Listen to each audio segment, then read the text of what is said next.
Hello नमस्कार, आप देख रहे हैं क्राइम तक बिहार झारखंड और मैं सूरज कुमार। आज आप लोग के साथ एक स्पेशल गेस्ट को लेकर आए हैं और इनका परिचय डिटेल से बताएंगे। लेकिन थोड़ा सा अगर हम बता लें, बात कर लें आपसे, तो अगर आप जानते हैं कि आज सबसे लार्जेस्ट पार्टी अगर कोई है इंडिया का तो बीजेपी है। और अगर बीजेपी का मदर पार्टी किसी को आप मानते हैं तो सब यही जानते हैं कि आरएसएस जो है वो बीजेपी का मदर पार्टी है।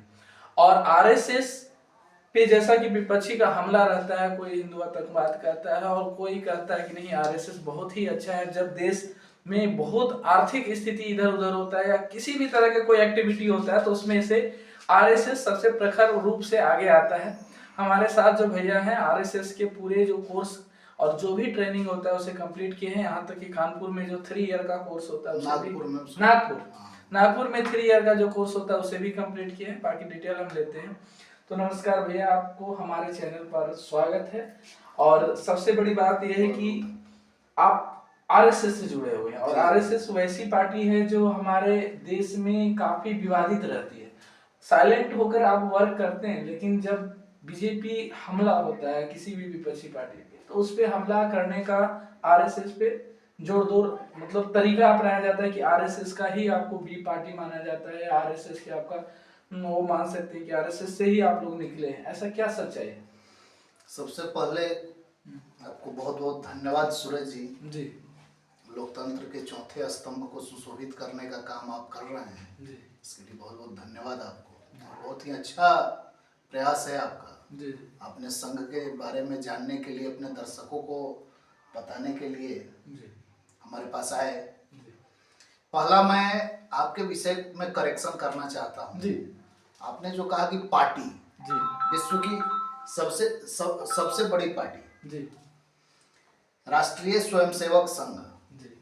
पार्टी नहीं है। संघ को हमने नहीं कहा, हमने बीजेपी को देश का सबसे बड़ा पार्टी माना और उस बीजेपी का मदर पार्टी हमने संघ को बोला। तो और बीजेपी राष्ट्रीय स्वयंसेवक संघ कोई पार्टी नहीं है। राष्ट्रीय स्वयंसेवक संघ एक विचार है, संगठन है, ठीक है। और जहां तक मदर पार्टी की बात है, अब हमको जो भी राजनीतिक पार्टियां आकर के हमारे पास आती है, हमारे विचार को लेकर के चलेगी, जी, तो उसमें एक भाजपा भी है, वो आती है, सहयोग मांगती है, हमारे विचार को लेकर के चलती है, हमारे विचार को मानती है। ऐसा नहीं है कि हम उसके मदर पार्टी है, हम जो कहेंगे वही भाजपा में होने वाला है, ऐसा नहीं है। तो ऐसा मोदी को एक बैग लॉन्च करना और यूपी में योगी का लॉन्च करना है तो सब आरएसएस का ही करता धरता आदमी मानता है कि आरएसएस ही चाहा तो योगी एक बैग सीएम चेहरा बने और सीएम बने। कहां तक इसमें सच है? ऐसी बात नहीं है। जैसे नरेंद्र भाई मोदी संघ के पूर्णकालिक कार्यकर्ता, संघ में 2 प्रकार के कार्यकर्ता होते हैं, एक गृहस्थ कार्यकर्ता और एक प्रचारक। तो संघ के प्रचारक नरेंद्र भाई मोदी थे, ये बात सर्वविदित है। इसलिए समाज ने कहा कि संघ ने उनको प्रोजेक्ट किया, ऐसा नहीं है। संघ की पाठशाला में बहुतों नरेंद्र मोदी अभी आज पल रहे हैं। एक उस पाठशाला से पढ़कर निकला व्यक्ति आज देश में आया, देश ने उसको चुना, तो लग रहा है कि ये नरेंद्र मोदी। ऐसे तो कितने कार्यकर्ता हैं जो हमारे देश में जिनको पीएम या सीएम बनने की सपना है, ड्रीम है, वो संघ की ओर जाने की इच्छा रखते हैं कि पहले संघ ज्वाइन करो, वहां से एक सुसज्जित तरीके से एक शासन लो और उसके बाद तुम किसी पार्टी में जाओ, बीजेपी ज्वाइन करो तो एक अच्छा मौका मिलेगा। संघ में जाने का क्या प्रक्रिया, कैसे आप लोग संघ में लोगों को, नए लोगों को ज्वाइन करते हैं, कैसे उन लोगों को ट्रेंड करते हैं और फिर कब उनका एक्सपायरी होता है या नहीं होता है? आप लोग संघ से फिर बाहर कैसे निकालते हैं? लोग अलग अलग फील्ड में आपके संघ से निकल कर जाते हैं और काफी नाम करते हैं जिस क्षेत्र में भी जाते हैं। एक श्लोक है जी, माता पृथ्वी पुत्रो अहम्। जी, जो लोग इस भारत भूमि को माँ मानते हैं, जी, जी, समझे कि नहीं, जी, वो संघ में आ सकते हैं, स्वागत है। संघ की शाखाएं लगती है। और जो संघ में नहीं जाते वो मां नहीं मान सकते हैं।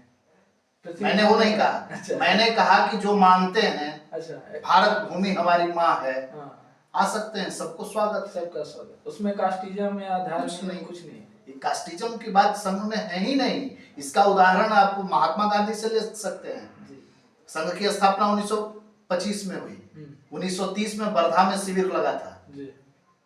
महात्मा गांधी देखने के लिए गए वर्धा शिविर में। देखिए उस समय समाज में बहुत छुआछूत की भावनाएं थी, समझे जी? तो महात्मा गांधी वहां एक वर्ग लगा था, सब लोग बैठे हुए थे, एक ही पंक्ति में भोजन करने के लिए बैठे थे। महात्मा गांधी ने पूछा आपकी जाति क्या है? हिंदू। आपकी जाति क्या है? हिंदू। ये सच घटना है, ये सच घटना है। तो सारे लोगों ने बोला हिंदू। कितना भी, अरे भाई और कुछ उपजाति, तब महात्मा गांधी और कुछ उपजाति होगी ना, खुल कर आए। हाँ, खुल करके आए। वो नहीं, स्वयंसेवकों ने बताने में असहज महसूस किया। बाद में व्यवहारिक तौर पर लोगों ने बताया कि फलना चमार जाति के हैं, फलना ये जाति के, फलना, मतलब लोगों ने फिर उपजाति पर जोर दिया तो बताया। तो उसी समय महात्मा गांधी ने कहा कि देश इसके आजादी के बाद ऐसे संगठन को रखने की आवश्यकता है। महात्मा गांधी ने बोला। हाँ जी, समझे कि नहीं? लोकनायक जयप्रकाश नारायण 1974 आंदोलन, जिसकी उपज आज बिहार की राजनीति में लोकनायक जयप्रकाश नारायण के चेले आज 37-33 वर्षों से इस बिहार को चला रहे हैं। देश में एक क्रांति का जन्म दिया था ना। तो क्या वो भी संघ के शिविर में गए। लोग कहते हैं कि लोकनायक जयप्रकाश नारायण अंतिम समय में पटना के संघ के शिविर में आए, हमारे मुख्य बौद्धिक करता रहे। कार्यक्रम के अंतिम दिन समापन सत्र में संबोधित किया। ये सारे पेपर में निकला है भाई, अखबारों में निकला है। उस समय की अखबार देख सकते हैं, मैं यहाँ थोड़े रखा हूँ, संघ कार्यालय में जाइए वो अखबार मिलेंगे, उस समय का दृष्टांत है, सारा आप देख सकते हैं। महात्मा गांधी गए हैं शिविर में, लोकनायक जयप्रकाश नारायण को आप लोग संघ की तरफ अपना कार्य के अनुसार खींच लिए। कार्य के अनुसार नहीं। भीमराव अम्बेडकर कैसे विमुख हो गए हैं? अरे भीमराव अम्बेडकर भी आए भाई, तो फिर लास्ट में वो अलग कैसे हो गया? कहाँ अलग हो गए? फिर तो बौद्ध धर्म कैसे हो अपना लिया? देखिए ऐसा नहीं है, अपना उपासना पद्धति है, हम किसी को रोकते नहीं है ना। अपना उपासना पद्धति है, कोई किसी भी उपासना पद्धति को मान सकता है। बहुत भी एक उपासना पद्धति है, उन्हें लगा होगा उपासना पद्धति को अपनाए। लेकिन अभी नागपुर में चले जाइए, अंबेडकर का बहुत बड़ा संघ कार्यालय के बगल में लगा हुआ है प्रतिमा। हाँ, वहाँ अंबेडकर जी का है, हम गए वहाँ घूमे भी हैं। मतलब एक म्यूजियम टाइप का है अम्बेडकर का। संघ के लोगों ने उसका इनॉग्रेशन किया है। जो आप लोग का ड्रेस जो रहता था काफी विवादित रहता था पहले, क्या ड्रेस का क्या हाफ पैंट रहता था और टी शर्ट रहता था? उसमें विवाद की क्या बात है? हाफ पैंट, फिर उसके बाद फुल पैंट कैसे किया? संघ की शाखा में जाते थे, संघ की शाखा में एक व्यायामशाला, आप ये समझ लो भाई, 1925 में राष्ट्रीय स्वयंसेवक संघ की जो स्थापना हुई, तो संघ में आने वाले जो स्वयंसेवक थे वो क्या करते थे? व्यायामशाला, अखाड़ा, नागपुर में मल्ल युद्ध ये होता था, तो ये सब करने में जो सुटेबल हो। अब संघ की 1 घंटा के शाखा में हम जा रहे हैं सुबह और टाइट जींस पहन के गए और सूर्य नमस्कार करने के लिए 1 और 2 किए, तो इतना टाइट पहने हैं कि 1-2 होगा ही नहीं, तो उसके लिए फ्री साइज चाहिए ना। तो हाफ पैंट हो गया, तो फिर आप उसको फुल पैंट करने की फुल पैंट किया गया। फुल पैंट कई लोगों को विचार, देखिए संघ में कोई एक व्यक्ति नहीं करता है, पूरे नीचे से ऊपर तक के विचार को लेकर के जो अखिल भारतीय प्रतिनिधि सभा की बैठक होती है, कार्यकारी मंडल की बैठक होती है, पूरे प्रांत का रिपोर्ट लिया जाता है। सारे कार्यकर्ताओं ने समेत एक स्वर से कहा कि इसको बदल के ऐसा किया जाए, फुल पैंट रखा जाए। एक जो सामान्य सी बात थी कि हाफ पैंट पहन करके जो शाखा के बाद हम लोगों का एक कार्यक्रम चलता है संपर्क योजना जी, संघ की 1 घंटे की शाखा, इसके बाद आप संपर्क करने जाओगे जी जी।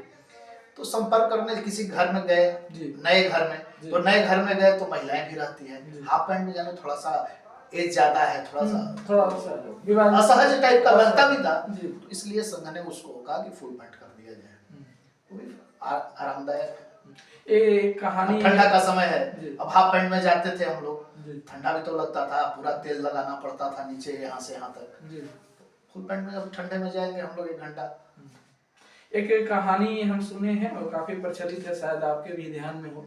जब जवाहरलाल नेहरू फर्स्ट टाइम झंडा का आरोहण कर रहे थे, तिरंगा का, तो तिरंगा ऊपर जाकर शायद सही से फहरता नहीं है या उल्टा हो जाता है, उसके बाद काफी हाइट पे था वो, शायद वो 70-80 फीट पे होता, बहुत ऊंचा वो जो ध्वज था, मतलब राष्ट्रीय ध्वज ही था, हाँ झंडा, ध्वज उसको नहीं कहते, जी। झंडा कहते हैं, झंडा कहते हैं। राष्ट्रीय झंडा। जी। तो अपना राष्ट्रीय झंडा जो था फंस गया, वहीं पर एक संघ का स्वयंसेवक खड़ा था। संघ के शाखाओं का ये मतलब संस्कार देखिए, ट्रेनिंग देखिए कहिए उसको। उस व्यक्ति ने उस बॉल पर झट से चढ़ा और चढ़ करके उस झंडे को ठीक कर दिया। ठीक किया।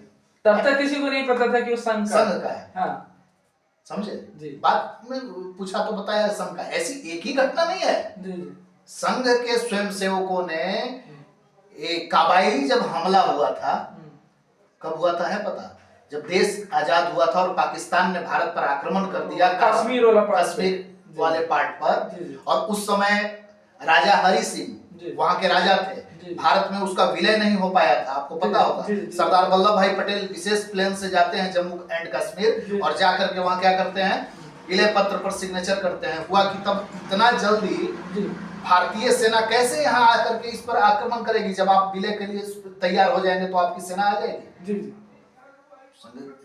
वल्लभ भाई पटेल ने गुरुजी से बात किया, उन्होंने कहा कि तुरंत संघ की शाखा लगती थी, संघ के 25-30 स्वयंसेवक, बर्फ जमा हुआ था, उस बर्फ और गोलीबारी के बीच में बर्फ को साफ करके हेलीकॉप्टर को उतरने के लिए हेलीपैड बनाया। अच्छा जी, एक घटना थी वाइट पेपर है। इसके बाद आप इसी युद्ध की एक घटना को देख करके इस देश के प्रथम प्रधानमंत्री पंडित जवाहरलाल नेहरू जी ने संघ के स्वयंसेवकों को जो परेड होता है 26 जनवरी गणतंत्र दिवस पर लाल किला के मैदान में दिल्ली में, उस परेड में संघ के कार्यकर्ताओं को विशेष परेड करने के लिए बुलाया। जैसे सैनिक को परेड देखते हैं ना, वैसे संघ का परेड हुआ। 1961 जो भारत और चाइना का युद्ध हुआ था, दिल्ली की ट्रैफिक व्यवस्था को संभालने का काम किसने किया? तो संघ के कार्यकर्ताओं ने। तो फिर आखिर ऐसा क्या हो गया कि आप एक पार्टी का सपोर्टर बन के रह गए? फिर आप पे आरोप लगता है कि आप बीजेपी के बैकग्राउंड से अब आपको कहना है, अब आप आएंगे सूरज जी मेरे पास कि भैया आपके विचार को लेकर के चलेंगे। कांग्रेस के लोग भी आएंगे, हम उनको भी समर्थन देने के लिए तैयार हैं भाई। कांग्रेस के लोग, हाँ, बस यही मानना है, भारत हमारा, भारत माँ है, हम इसके पुत्र हैं, ये पूरे देश जो सनातन है। अच्छा, सनातन अगर पूरा देश को मान ले कोई, तो फिर तो आप संविधान का ठीक है उल्लंघन करने की बात कर रहे हैं। संविधान में लिखा हुआ कि ये धर्मनिरपेक्ष देश है, आप कहते हैं कि सनातन मान ले। यही तो है, उपासना पद्धति की बात है। भारत के संविधान जो उपासना पद्धति है, कई उपासना पद्धति है, वो तो सनातन काल से चला आ रहा है, एक परंपरा है, वही धर्म है। धार्यति इति धर्म। धर्म क्या है? आपके आचार विचार व्यवहार बोलचाल चलने लिखने, ये तो पूजा पाठ का है। बौद्ध धर्म एक तो पूजा पाठ है ना जी। धर्म वही है, आप बोलते हैं कैसे, आप चलते हैं कैसे, भोजन कैसे करते हैं, प्रकृति से आपका प्रेम है कि नहीं, पशुओं से प्रेम है कि नहीं, ये सब धर्म। परिवार से प्रेम हो या ना, हाँ चलेगा। परिवार से प्रेम हो या ना चलेगा, लेकिन आप देश से प्रेम होनी चाहिए। ये क्या बोलते हैं? मोदी जी पे तो आरोप लगता है आपका कि उनकी जो पत्नी थी, जो शायद टीचर थी, वो काफी दिन से उनका वो हो गया, और शायद उस समय संघ का प्रचारक भी रहे, तो उसके बाद वो फिर बने, यहाँ तक जब वो प्रधानमंत्री बने तो भी उनका कोई सुलह नहीं हुआ। फिर लास्ट में उनके इस तरीके की घटना।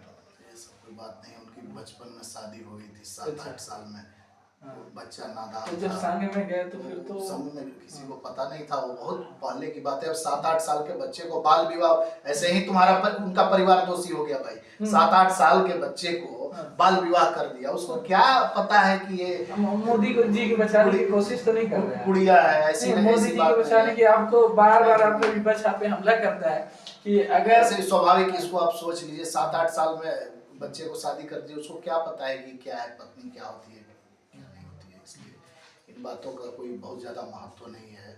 क्या आरएसएस ऐसा नहीं चाहती कि सभी स्टेट में उसका अपना कैडर चीफ? अरे कौन नहीं चाहेगा, हम लोग तो कहते हैं। हमारे तृतीय सरसंघ चालक बाला साहेब देवरस जी हुए जी, ठीक है ना। बाला साहेब देवरस जी ने कहा है कि 3% शहर में और 1% गांव में शहर की जो आबादी है जी। उसके 3% लोग, जिस दिन शहर के लोग हम संघ से जुड़ जाएंगे और गांव के 1% लोग संघ से जुड़ जाएंगे जी। उस दिन भारत पुनः भारत माता परम वैभवम ने तुम्हें तत् स्वराष्ट्रम, फिर से वही विश्व गुरु और सोने की चिड़िया के रूप में फिर चमकने लगेगी और विश्व में भारत का डंका फिर बजने लगेगा। कैसा विश्व गुरु, जहाँ पे लोग बेकारी और बीमारी से मर रहा है वहाँ आप विश्व गुरु बनाने की बात करते हैं। आपका टनल बनते बनते गिर जाता है, उसमें 21 मजदूर फंसा हुआ है, 15 दिन से आप एक मजदूर नहीं निकालते हैं और चांद पर पहुंचने की बात करते हैं। तो बात की है। अगर कोई सूरज जी, व्यक्ति व्यक्ति में जगाए राष्ट्र चेतना, हम व्यक्ति को संस्कारित करने की बात करते हैं जी, संघ की शाखाओं में दीक्षित करने की बात करते हैं जी, लाठी चला के लाठी चलाना आप क्या समझते हैं, गलत बात है क्या? वो हिंसा है, मतलब वो हिंसा है। लाठी चलाना गलत बात है क्या? लाठी चलाना हिंसा है या हिंसा है? आप हमको इसका नहीं, लाठी चलाना गलत बात है क्या? नहीं, कलम चलाना गलत बात है। कुश्ती करना गलत बात है क्या? कलम चलाना गलत बात है। कराटा सीखना गलत बात है कलम क्या? चलाना गलत बात है। नहीं, मैं जो पूछ रहा हूँ आगे आप ये बताइए ना, कलम काहे नहीं देते हैं लोगों के हाथ में? कलम काहे नहीं देते हैं? जो आपने पूछा उसी का मैं, फिर आप कलम पर मत जाइए, मैं कलम पर भी आऊंगा। इसलिए सूरज जी, सशक्त बनाने के लिए लाठी जरूरी है कलम? सशक्त बनाने के लिए लाठी जरूरी है कलम? जी। स्वस्थ शरीर में ही स्वस्थ मस्तिष्क का विकास होता है और जब तक आपका शरीर स्वस्थ नहीं रहेगा ना तब तक आप कलम नहीं चला पाएंगे। आप कलम सख्त हो जाएगा ना, जब ये काम नहीं करेगा ना तो आपसे कलम नहीं चलेगा। कि पट्टी बांध के कोल्हू में जोत दे और उसको घुमाते रहे, आप कलम चलाने वाले चाहते ही नहीं। इसी मानसिकता को बदलने की आवश्यकता है आज।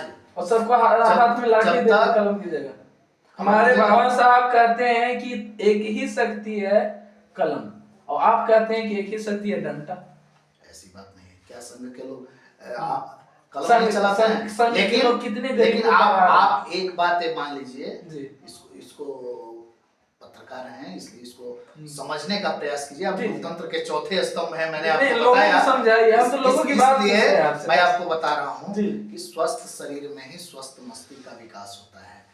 जब तक आप प्रतिदिन योगा नहीं करेंगे, शारीरिक नहीं करेंगे तो शरीर जब मुरझा जाएगा, मतलब आप ये कहिए ना कि मस्तिष्क आपका काम नहीं करेगा। आरएसएस फिजिकल ट्रेनर आज सुनिए, आज संघ का जो लोग है 70 वर्ष 80 आज 75 साल की उम्र में 18 घंटा काम करने का संघ से दीक्षित कार्यकर्ता का जज्बा है। कहाँ से है? प्रतिदिन उठ करके 4 बजे भोर में 2 घंटे एक्सरसाइज करते हैं।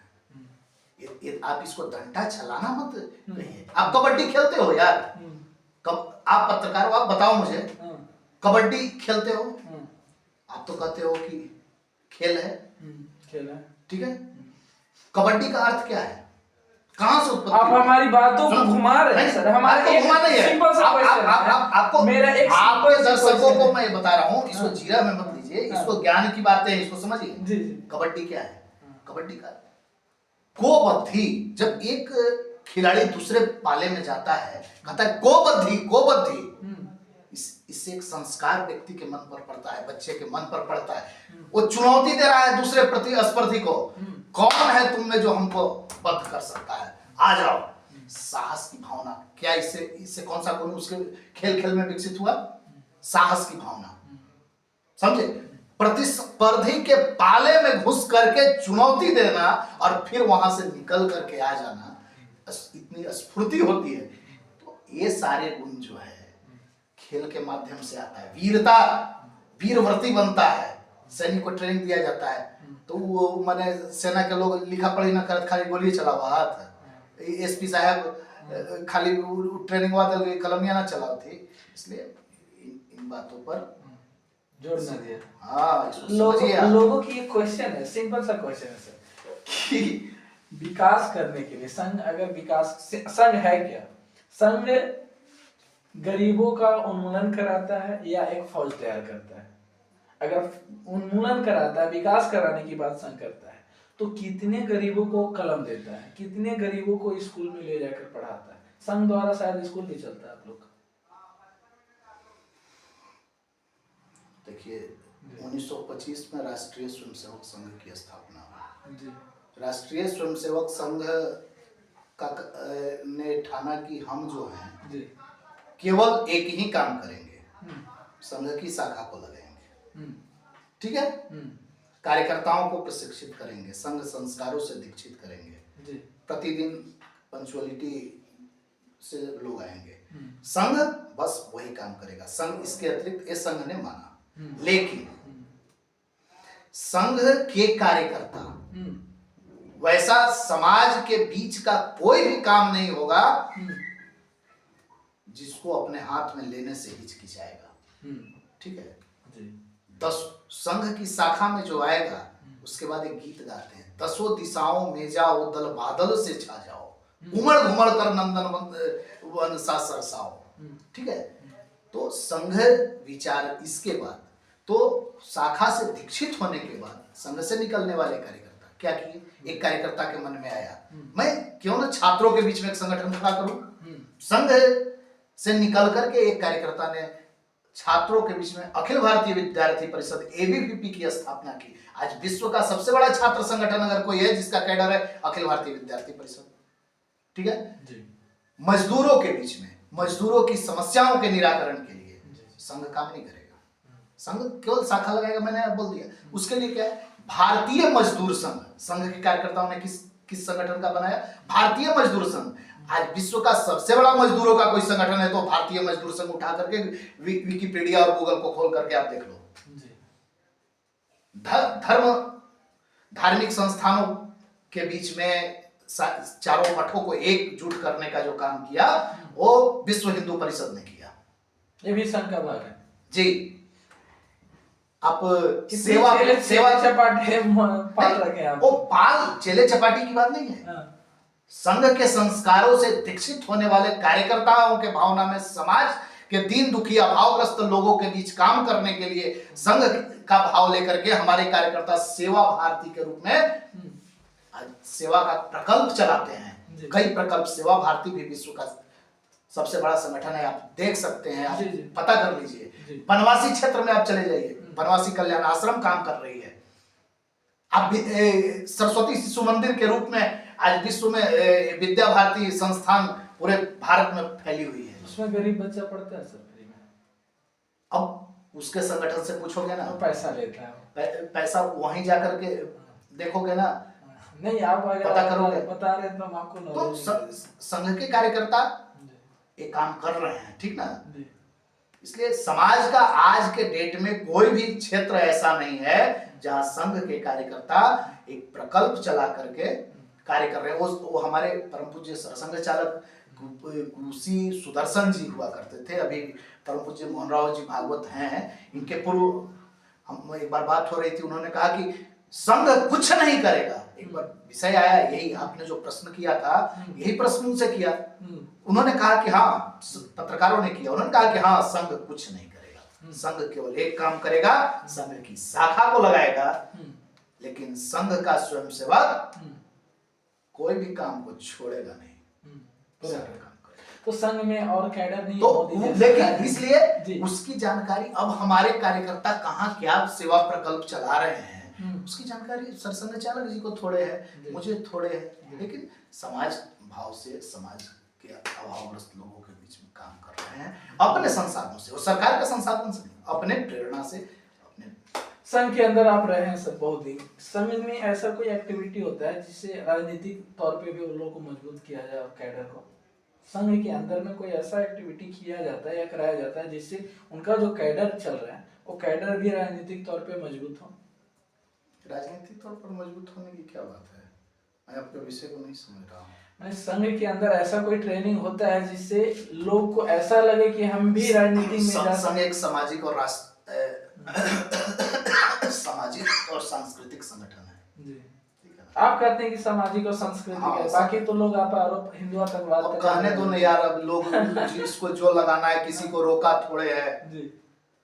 भारत की स्वतंत्रता संग्राम की जब लड़ाई हो रही थी ना बाबू जी, आप उठा करके इतिहास देख लो, मात्र कहते हैं इतिहासकार लोग कि 7 से 8% लोगों ने मात्र भाग लिया था स्वतंत्रता संग्राम की लड़ाई में। बाकी जो 92% लोग थे ना वो केवल गाली देते थे। सरदार भगत सिंह को क्या कहते थे, मतलब वो क्या कहता है, लुटेरा है, बदमाश है, चंद्रशेखर आजाद डकैत है, इसी तरह के उपनाम दिए जाते थे। जी। तो संघ, जहां तक हमें आइडिया है, संघ का संस्थापक भी कोई कांग्रेसी था सर? संघ के संस्थापक परम पूज्य आद्य सरसंघ चालक केशव बलिराम हेडगेवार जी, वो शायद कांग्रेसी थे पूर्व में। कांग्रेस के सेवा दल में थे जी। तो ऐसा क्या आ गया कि फिर एक अलग से पार्टी खड़ा करने की जरूरत पड़ गई? कांग्रेस सेवा दल में वो थे। जी। उसी दौरान देश आजाद नहीं हुआ था। जी। नागपुर में डॉक्टरी की पढ़ाई करने के बाद जी। कांग्रेस से जुड़ गए थे। देश की मांग थी उस समय। जी। उस समय एक राजनीतिक संगठन के रूप में भारतीय राष्ट्रीय कांग्रेस ही थी। जी। उससे जुड़े थे। तो किसी आंदोलन में वो जेल चले गए। जब जेल जाते हैं तो वहां जेल में कांग्रेसियों की जो स्थिति उन्होंने देखा, देख करके डॉक्टर साहब को लगा कि यही कांग्रेस है ना, यही लोग बड़े बड़े नेता मंच पर क्या भाषण देते हैं, यानी समाज के बीच में क्या बोलते हैं, और अंदर आ करके जेल के अंदर जब व्यक्तिगत तौर पर बात करते हैं तो इनका चरित्र बदल जाता है। ये जब उन्होंने देखा कि यही लोग कल देश आजादी के बाद समाज का नेतृत्व, देश का नेतृत्व करेंगे, उस समय देश को ये लोग मतलब उत्थान की ओर ले जाएंगे या गिरा देंगे, उसी समय डॉक्टर साहब ने जेल से निकलने के बाद कहा कि ये मार्ग नहीं हो सकता है, देश की आजादी तो मिल जाएगी ये आंदोलन से, लेकिन जब तक व्यक्ति व्यक्ति में जगाएं राष्ट्र चेतना, राष्ट्र की चेतना समाज के प्रत्येक व्यक्ति में नहीं जगाई जाएगी, तब तक भारत वैभव संपन्न नहीं हो सकता है। देश की आजादी में सबसे ज्यादा हाथ संघ का है या कांग्रेस का है? ये विषय भारत के सारे नागरिकों का है। नहीं, सारे नागरिकों का ऐसा नहीं। आप बने थे 1925 में, अगर आजाद 1947 में हुआ तो आपको कितना उसमें आइडिया होगा कि हमें कांग्रेस का ज्यादा नेतृत्व रहा आजादी में या फिर संघ का भी नेतृत्व था उस आजादी में? आप ये तो मानते हैं कि कांग्रेस का आजादी में नेतृत्व रहा? जब आपने ही कहा कि डॉक्टर साहब आपके संघ कांग्रेस से जुड़े थे, तो प्रश्न तो उस समय कांग्रेस थी ही। कांग्रेस का स्थापना किसने किया है पता आपको? एक अंग्रेज ने किया था। हाँ, और हुआ था आपका जो यहाँ का विद्रोह था, उसी को चापने के लिए किया गया था कांग्रेस का। तो कांग्रेस की स्थापना हुई थी। तो ऐसा नहीं है, संघ के लोग भी जिसको जिस भाव से लगा उस भाव से संघ के कार्यकर्ता भी। डॉक्टर साहब जेल में गए, ये तो मैंने आपको बताया, संघ के संस्थापक 1925 में स्थापना किए, वो जेल में गए सब लोग। आपका जो इंटरनल संघ का संचालक चुने जाते हैं, कैसे चुने जाते हैं, क्या उस पर क्या प्रोसेस है? लोकतांत्रिक व्यवस्था है, अभी चुनावी वर्ष चल रहा है हमारा। अच्छा। तो लोकतांत्रिक में तो लगातार आपका मोहन भागवत जी तो लगातार 3 साल पर। हाँ। मोहन भागवत जी कितने टर्म से जीत रहे हैं? 3 साल पे होती है चुनाव, पर चुनाव होती है जी। और जो सरसंघ चालक जो होते हैं ना जी, सरसंघ चालक अस्थायी व्यवस्था है, वहाँ चुनाव नहीं होती, सर कार्यवाह का चुनाव होता है। अच्छा। परम पूज्य हम लोग लगाते हैं सरसंघ चालक के नाम जी। 3 साल के बाद चुनाव, और उसके लिए कैडर की व्यवस्था है। अभी मोहन भागवत जैसे शाखा स्तर का कैडर है, इससे चुनाव प्रतिनिधि चुना जाता है। जिला स्तर पर फिर जाकर के एक चुनता है। कई जिला बिहार के कई जिले हैं, ये सारे जिले से एक प्रतिनिधि जाएंगे तो प्रांतीय प्रतिनिधि का निर्वाचन करते हैं। वो अपना सिस्टम है, वो सब मिलकर के फिर क्षेत्रीय प्रतिनिधि का निर्वाचन करते हैं और वो जाकर के प्रतिनिधि सभा में बैठते हैं। लोग जानना चाहते हैं कि जो मोहन भागवत जी हैं वो चुन के आए हैं या फिर उनका उत्तराधिकारी बने? नहीं, ये लोकतांत्रिक व्यवस्था के तहत चुन के आए। ऐसे एक परंपरा चली आ रही है कि जैसे आगे वाले जो होते हैं ना जी, अपने पीछे वाले को रिटर्न देके जाते हैं। हाँ, जो सर कार्यवाह होते हैं, हाँ, संभवतः उन्हीं को मनोनीत करते हैं। लेकिन इस बार मोहन राव भागवत जी के साथ वो बात नहीं थी। सर कार्यवाह थे, सारे अखिल भारतीय टोली ने मिल करके अपने बीच से चुन करके मोहन जी को बैठाया। इसलिए संघ में वो लोकतांत्रिक व्यवस्था है और इंटरनल बातें, संगठन अंदर की बातें हैं। और ऐसा नहीं है कि मोहन राव भागवत जी सुदर्शन जी के सुपुत्र थे, ये सब वंशवाद वहाँ नहीं है। वंशवाद नहीं है। वो कहाँ के कर्नाटका के रहने वाले थे, ये कहाँ के नागपुर के रहने वाले हैं। लगता है 10 साल से मोहन भागवत जी उस पे बैठे हुए हाँ, रहते ही हैं। तो उनका एक्सपायरी डेट कुछ नहीं, वैसा नहीं, एक्सपायरी डेट नहीं है। वैसा नहीं है। सरकारी जो होते हैं। अच्छा, आप संघ की ओर से अगला पीएम देने वाले हैं या फिर बीच में से ही कोई पीएम बनेगा? संघ पीएम, जनता पीएम देती है यार, संघ पीएम देता है। चेहरा तो वहीं से आते हैं, जनता तो वोट देता है। ऐसी बात नहीं है, जनता तय करती है। अच्छा, ये तो मानते हैं कि मोदी जी आपके संघ के जनमत की बात है। मोदी जी हमारे कार्यकर्ता रहे हैं, हमारे प्रचारक रहे हैं। तो ऐसा ही कोई प्रचारक फिर से आ जाए पीएम के कैंडिडेट, अगर उसमें क्षमता होगी तो आप रोक थोड़े लेंगे। नहीं, हम नहीं रोक लेंगे। आपका आइडिया कुछ होगा आप लोग? नहीं, हमारी कोई आइडिया नहीं। नरेंद्र मोदी को हमने थोड़े भेजा। नरेंद्र मोदी को यहाँ भारतीय जनता पार्टी की जो कोर कमेटी थी उसने चयन किया, चुनाव प्रबंधन का जिम्मेवारी दी। भारतीय जनता पार्टी का आंतरिक संगठन ने उनको चुना है, निर्वाचन करके नरेंद्र मोदी को इस देश का नेतृत्व दिया है।